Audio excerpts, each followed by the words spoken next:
Hola, espero que estén muy bien. Vamos a continuar hoy estudiando la Constitución española, pero vamos a dejar un poco de lado el articulado y el punto en el que nos habíamos quedado para ver una cuestión que también es importante, que se pregunta en los exámenes, que son las fechas importantes, las características y la estructura de la Constitución. Antes de comenzar, recordarles, pueden pasar por mi Instagram, @opocompi, ahí subo recursos, esquemas, fotos del día a día, avisos de convocatorias, de procesos selectivos, y también me pueden escribir a mi correo electrónico opocompi@gmail.com. Bueno, voy a empezar con el tema de las fechas que se preguntan en los exámenes de oposiciones. Hay 6 fechas que hay que tener en cuenta. Vamos a empezar con las 4 primeras, que son en referencia a desde que se aprueba la Constitución hasta que entra en vigor la misma. Todas estas 4 fechas transcurren en el año 1978. La primera de ellas que tenemos que tener en cuenta es la fecha en que se aprueba la Constitución, que es el 31 de octubre de 1978. Ese día la Constitución es aprobada por las Cortes Generales. El Congreso y el Senado, las Cortes.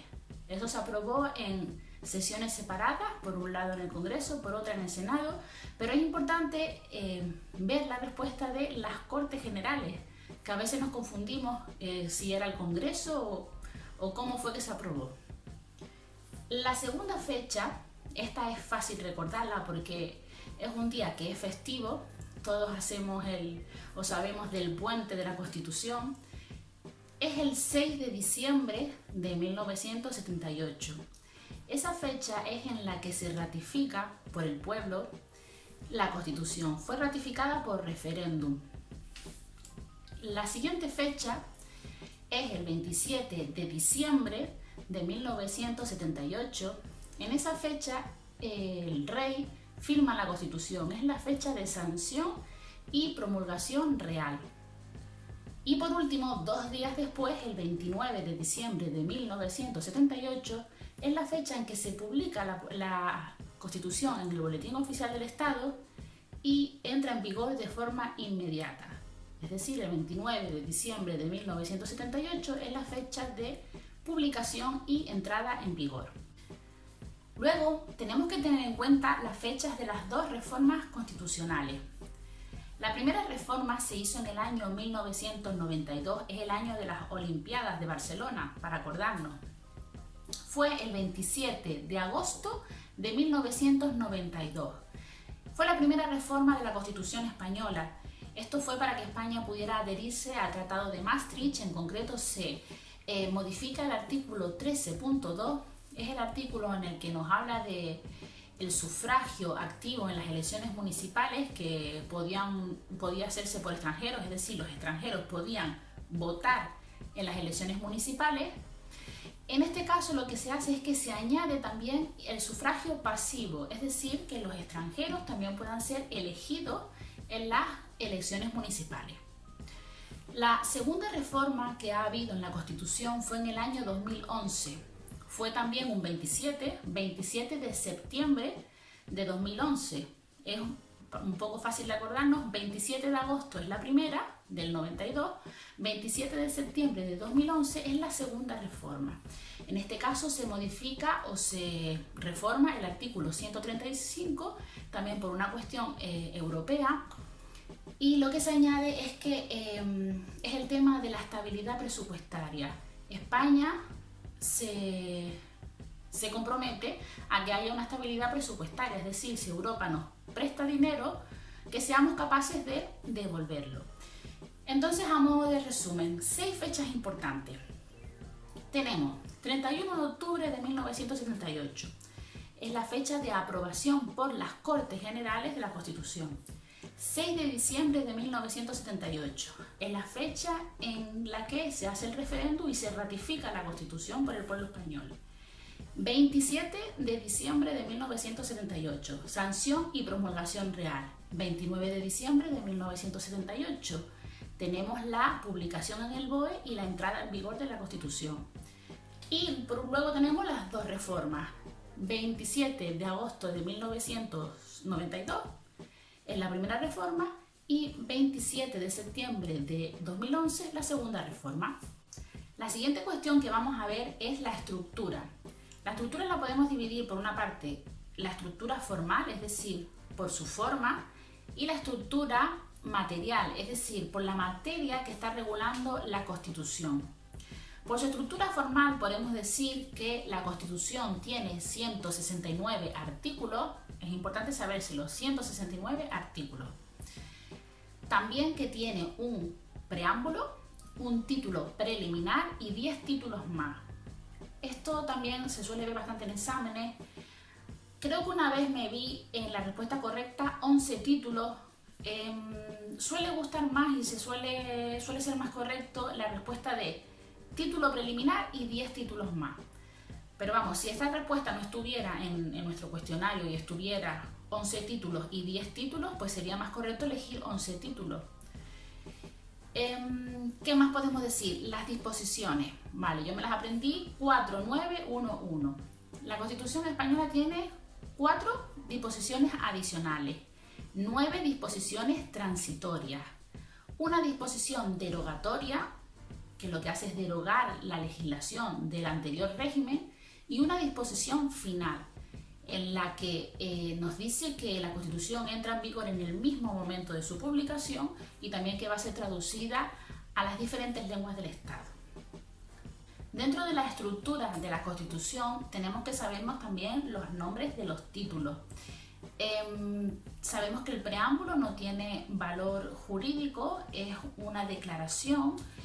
El título 1, que es el título de los derechos y deberes fundamentales, el título 2, que es el título de la corona, el título 3, que es el de las Cortes Generales, el título 4, que es el título del gobierno y la administración, el título 5 relaciona a los dos títulos anteriores, es el de las relaciones entre el gobierno y las Cortes Generales. El título 6 es el del Poder Judicial, el título 7 es el de Economía y Hacienda, el título 8 es el de la Organización Territorial del Estado, el título 9 es el del Tribunal Constitucional y el título 10 es el de la Reforma Constitucional. Además tenemos que sabernos los capítulos. Hay títulos que tienen incluidos capítulos, como es el caso del título 1, que ya lo vimos en el vídeo correspondiente, que se divide a su vez en 5 capítulos. El capítulo 2 a su vez se divide en 2 secciones. Tenemos en el título 3 también dividido en 3 capítulos. Tenemos el título 8 también dividido en 3 capítulos. Como siempre les digo, saberse de más a menos. Más vale sabernos bien los nombres de los diferentes títulos, y ya, bueno, a medida que nuestra memoria se vaya afianzando, ir aprendiéndonos pues los capítulos, las secciones. Sí que es muy importante el título 1. Ese hay que sabérselo bien, hay que saberse bien los capítulos, las secciones y los artículos que están fuera de sección y fuera de capítulo. Ese hay que sabérselo bien. Ya el título 3 y el tercero y el título octavo no están preguntados los capítulos que tienen dentro. Espero que no les caiga la pregunta y se vayan a acordar de mí por decir esto. Luego, por la parte que habíamos dicho antes, a la parte material, vamos a decir que la Constitución tiene una parte dogmática y una parte orgánica. La parte dogmática es la que se corresponde con el título preliminar y el título 1. Y la parte orgánica es desde el título 2 al título 10 de la Constitución. En la parte dogmática son los dogmas, las bases, es donde están los derechos fundamentales y los principios de la Constitución, y en la parte orgánica nos habla de cómo se organiza el Estado y cuáles son sus instituciones. Por último, vamos a ver las características de la Constitución. Eso tampoco lo vamos a ver dentro del articulado de nuestra Carta Magna. Es algo que puede haber una más, una menos en diferentes manuales, pero vamos, lo que voy a decir es lo más preguntado. Nuestra Constitución se trata de una Constitución, por un lado, rígida, es decir, es bastante difícil de reformar y de cambiar, necesita unas mayorías y un procedimiento bastante complicado que veremos en el título 10, perdón. También es una constitución extensa, se trata de 169 artículos, es bastante larga. Es una constitución influenciada. En ese momento, pues tiene influencias de la constitución alemana, francesa, italiana, de lo que estaba en nuestro alrededor y lo que se estaba en ese momento pues viendo en Europa. También es una constitución consensuada. Se llegó a este texto por el consenso de todas las fuerzas políticas de diferentes ideologías, de diferentes colores. Se llegó a un consenso para sacar este texto y que fuera o que se viera recogido pues la mayoría de los pensamientos y de necesidades que estaban en ese momento. Además, el pueblo también la ratificó por una mayoría importante. Es una constitución codificada, se divide en artículos, en títulos, en capítulos, está codificada y estructurada. Bueno, pues estas son las cuestiones que quería ver hoy en este vídeo, que son muy importantes: la estructura, las fechas importantes y las características. Espero que les sirva, que les haya ayudado y que sigan repasando y estudiando. Un saludo.